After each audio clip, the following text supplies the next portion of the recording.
Night Terrors by Sven Clarkson. The cold bit into my skin as I stood by the door, my hand trembling on the latch. I couldn't bring myself to move. The house was silent now, but it was a silence thick with tension, like the calm before a storm. Shadows clung to the corners of the hallway, writhing with an otherworldly life. Beyond the door, my son, Ethan, was locked in a world I could no longer protect him from. I had done this. I had forced him to sleep. The syringe still rested on the table, its needle dull under the dim light, a stark reminder of my desperation. My breath caught as a faint scraping echoed, like nails dragged across the floor. It started soft, almost a whisper, but grew louder, turning into a sickening grind, like claws on stone.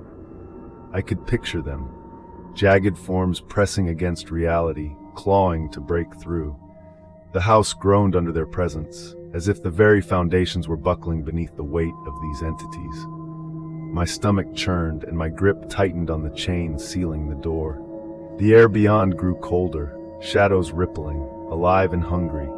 Their hissing whispers slithered through the cracks, ancient and malevolent, speaking of horrors beyond human comprehension. I had no choice. If he didn't sleep, his body wouldn't survive. But sleep was dangerous, a gateway to terrors that defied explanation. His screams began, muffled through the thick door, but sharp enough to cut through my hesitation. He was in the thick of it now, his little body caught in the grip of horrors I couldn't comprehend, let alone fight. I pressed my forehead against the cold wood of the door, which hummed with the vibrations of his terror, a physical manifestation of his suffering. It began after Emily died. She'd been the one to comfort him through every nightmare, her soft voice lulling him back to sleep. Now there was only me. I had tried. God, I had tried, but nothing worked. The demons had come anyway, slipping through his dreams, using him like a gate.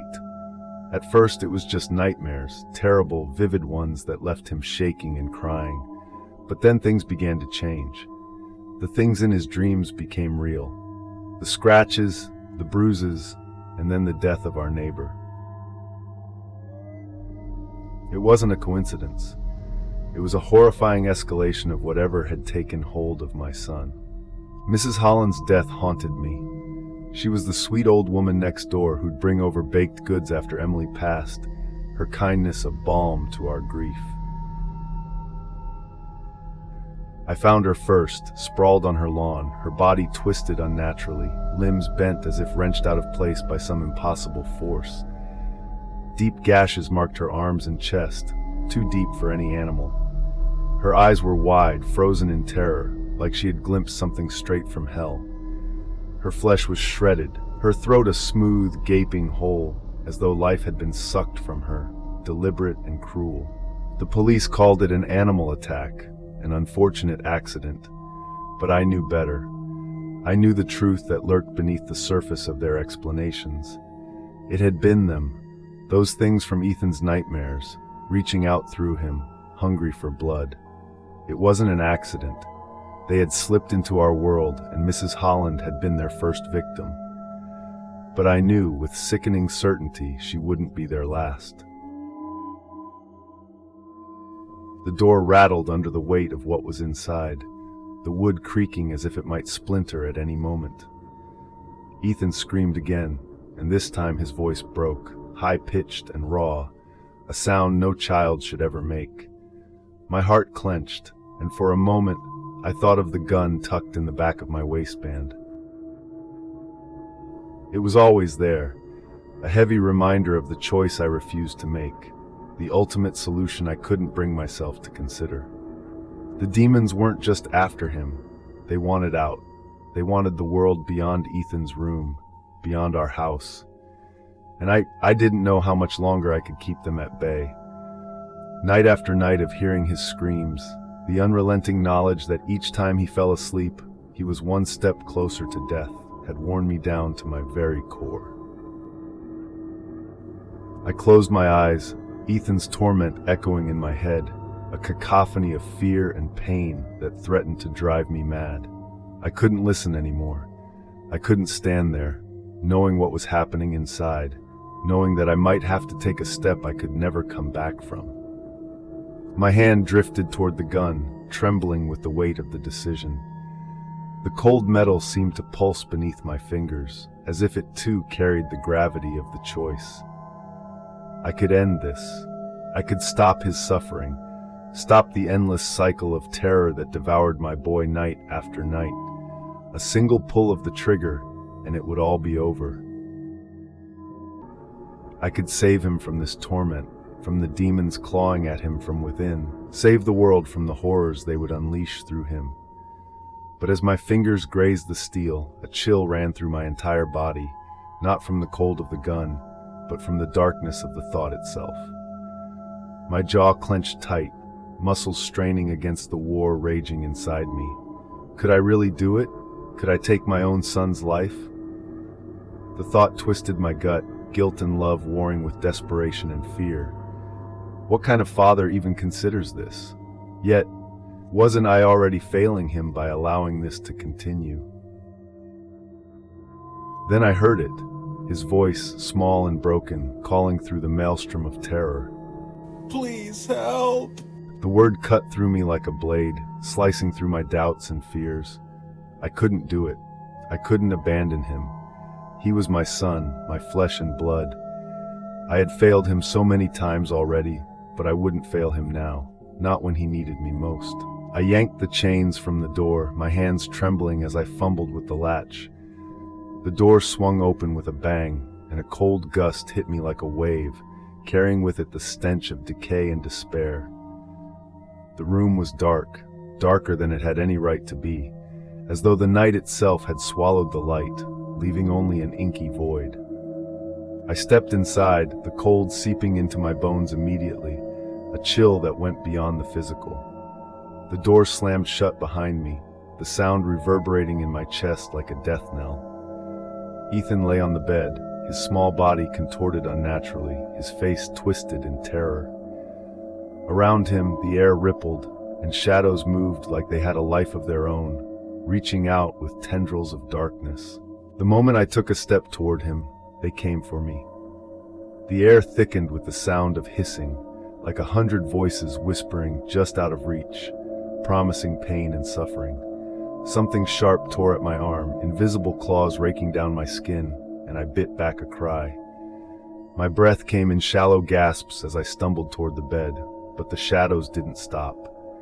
They swarmed, clawing, biting, tearing at my flesh and my sanity. But I kept going, driven by a determination that burned brighter than the darkness around us. Ethan screamed again, thrashing in his sleep, his small fists clenched around the blankets. I grabbed him, pulling him into my arms, and the moment I touched him, the shadows recoiled, though their hissing grew louder. I whispered to him, desperate, my voice a lifeline in the sea of terror. "It's okay, Ethan. I'm here. I've got you. Daddy's got you." His body shook uncontrollably, and I held him tighter, feeling the heat of his feverish skin against my chest. The darkness pressed in from every side, but I refused to let go. I wouldn't lose him. Not like I lost Emily. Not again. Never again. I rocked him gently, whispering the lullabies Emily used to sing to him, my voice cracking under the weight of my own fear. But I kept going. Over and over, words of love, comfort, and protection, until Ethan's trembling began to subside. The shadows screamed, a high-pitched wail rattling the bones of the house. They twisted violently, full of malice. Jagged claws lashed out, slashing at the air, desperate to stop my every step. They slammed into the walls, shaking the house as if it might collapse. But they couldn't reach us. Not while I held him. Not while I kept him close, shielded by a father's love. The cold began to lift, the air warming as the demons lost their grip. The shadows flickered and faded, retreating back into the corners, shrinking from the love that now filled the space. Ethan's breathing slowed and his small body relaxed against mine. He was asleep, but this time his face was peaceful. I stayed there, holding him, my arms burning from the strain but refusing to let go. The room was still, finally free of the oppressive weight of the night terrors. As I held Ethan close, something shifted inside me, a surge of strength, determination, and love so powerful it seemed to radiate from my very being. The first light of dawn seeped through the cracks in the window, bathing the room in soft hues of gold and pink. The shadows hissed and recoiled where the light touched them, retreating further into the corners. They weren't defeated entirely, but they were weakened, pushed back by our bond, by love. I kissed Ethan's forehead, and as I did, a wave of warmth spread through the room. The last remnants of the shadows shrieked one final time, then vanished. The oppressive cold that had hung over us for so long finally dissipated, replaced by a comforting warmth. Ethan stirred in my arms, his eyes fluttering open. For the first time in months, they were clearer, the haunted look almost gone. He smiled up at me, a small but genuine smile. "Dad," he whispered, "they're weaker, I can feel it." Tears of relief filled my eyes as I hugged him tighter. "Yes, buddy," I whispered, "they are." As the sun rose, flooding the room with light, I knew that while the battle wasn't over, we had turned a corner. We had faced the darkness together, and our love had proven stronger than the night terrors. I made a silent vow then, not just to keep fighting, but to keep hoping. We would face whatever came next, together, and somehow I knew we would prevail. The war wasn't over, but we had won this battle. And as I sat there in the morning light, with Ethan safe in my arms, I allowed myself to believe in a future where love could push back even the darkest of terrors. We were stronger, we were together, and that was all we needed to keep fighting. And in that knowledge, I found peace.